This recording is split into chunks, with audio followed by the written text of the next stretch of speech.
여기는 JPEG입니다. 가져올 때 보니까 앞부분에 좀 얇은 책들을 제가 소개하는 것 같고요. 리스트를 추려보니까 뒤로 갈수록 약간 책들이 두꺼워집니다. 그래서 한번 소개해 보도록 하겠습니다. 첫 번째로 가져온 책은 바로 이 책입니다. 니콜라이 고골의 외투라는 단편이고요. 도스토옙스키보다 살짝 앞선 약간 선배지대의 작가이기도 했고요. 도스토옙스키가 극찬하기도 한 작가이기도 합니다. 우리 모두는 고골의 외투에서 나왔다라고 할 정도로 러시아, 우크라이나의 대표 작가로도 알려져 있습니다. 그래서 러시아 문학하면 약간 두꺼운 책들, 물론 나름의 매력이 있지만 그 두께 때문에 도전하기 어렵다면 외투, 그리고 특별히 이 단편집은 3편이 같이 있으니까 저는 꽤 추천하는 편입니다. 이 외투라는 작품에서는요, 물건, 탐욕, 인간이 얼마나 자연 앞에서 환경 앞에 취약한지가 때로는 너무 정직하게 다 표현합니다. 그러니까 한 남자의 가장 큰 위기이자 걱정과 염려거리는 단 하나예요. 외투를 어떻게 하면 수선 또는 새 거를 살지. 그래서 그걸 위해서 달리는 그 여정이 딱 읽고 나면 나의 인간됨을 이렇게 지켜주는 최소한의 물건은 뭔지라는 생각도 하면서, 결국은 내 일상과 삶이 더 중요한데 어느덧 이게 바뀐 것에 대해서 약간 돌아보게 하는 단편이기도 합니다. 외투와 함께 실린 코라는 단편이거든요. 코.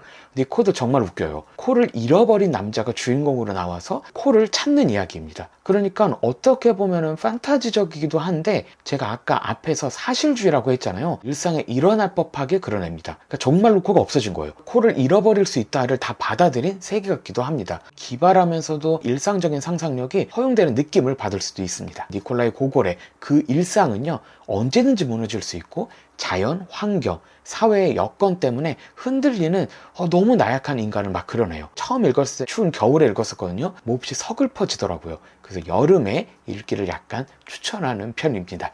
니콜라이 고골의 외투를 첫 번째 책으로 추천해 봤습니다. 그 다음에 가져온 책은요, 알베르 까미의 결혼, 여름이라는 에세이집입니다. 이렇게 표지를 쭉 펼쳐보면은 진한 녹색으로 돼 있고, 출판사도 녹색광선이라는 출판사에서 책을 이번에 냈습니다. 찾아보시면요, 초록색 표지는 없을 거고요. 거의 파란색 표지가 나오는데, 파란색 표지가 공식 표지고요. 이거는 500부 한정으로 제작된 표지라고 합니다. 단 2곳의 동네 책방에 500부 한정으로 딱 제작돼서 이렇게 판매를 했다고 하는데, 저는 선물 받아서 너무 감사히 읽게 되었습니다. 이 책의 제목에서 결혼, 여름이라고 되어 있어서 뭔가 알베르 까미 작가의 결혼 생활과 여름 휴가 이야기가 담기지 않을까라고 생각이 들 수도 있는데요. 우리가 알고 있는 일상 에세이는 좀 다를 수 있습니다. 그래서 누군가는 뭐 철학 에세이다, 시학 에세이다, 그런 게 복합적으로 다뤄진 에세이다 라고도 말하는데 다 맞는 것 같아요. 그래서 실제로 읽다 보면 철학가의 산책 느낌이 들 정도로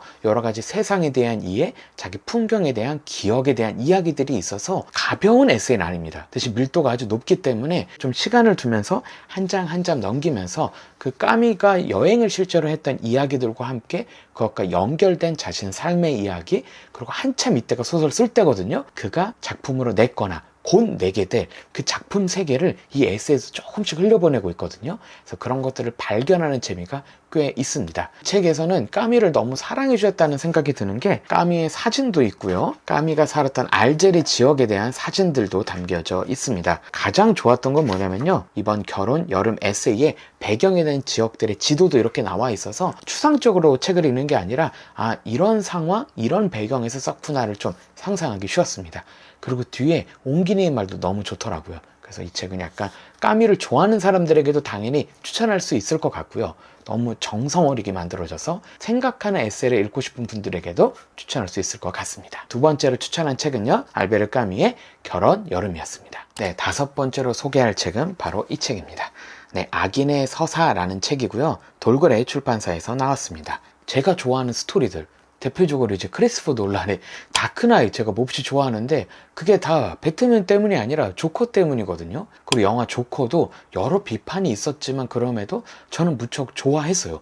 근데 그게 다른 이유가 아니라 그 악의 묘사 때문이었는데, 악한 서사, 그러니까 사실은 구원 서사죠. 선악이 있고 갈등하다가 뭔가 해결되는 그런 서사를 아무래도 좋아하는 편이어서 궁금증, 고민은 종종 있었는데요. 이번에 돌고래 출판사에서 이렇게 나온 악인의 서사의 재미난 점은 9명의 작가님이 조금씩은 다른 글들을 쓰셨고, 악인들에게, 범죄자들에게 서사를 부여하지 말라에 대한 해석과 관점과 위험성과 메시지가 조금씩 다릅니다. 읽고 나면은 한 가지 결론은 도달하는 것 같아요. 너무 쉽게 동조되지 말고 또한 동시에 너무 쉽게 분석행위, 불매 같은 걸로만 그쳐서도 안 된다. 이 악인의 서사 같은 것들이 쉽게 소비돼서도 안 되지만 쉽게 금지돼서도 안 될 수밖에 없는 그런 독특성도 담겨져 있는 것 같아요. 작가도 있고요. 평론가, 편집자, 편집장, 연구하시는 분, 번역하시는 분, 비평가까지 다양하게 등장을 하기 때문에 이런 지점이 저는 이 책의 매력, 그 읽을 거리를 더 풍성히 만들어주는 것 같았습니다. 각 챕터마다 이 글에 등장하는 작품들이라고 하는 칸이 따로 있습니다. 듀나 작가님만 해도 소설이 몇 편이야. 정말 수십 편의 작품들. 이게 영화, 희곡, 소설, 디즈니 플러스 시리즈부터 만화까지 쭉 언급이 되어 있고요. 박혜진 평론가님의 글을 봐도 정영준, 정유정 작가님의 소설들도 등장을 하고 넷플릭스의 기묘한 이야기까지 우리가 읽게 되고 보게 될 여러 컨텐츠들은 어쩔 수 없이 또는 필요적으로 악이 등장을 할 텐데 그걸 어떻게 좋게 소비할지도 다릅니다. 읽으면서 딱 명쾌하게 이거다 라는 건 아니에요.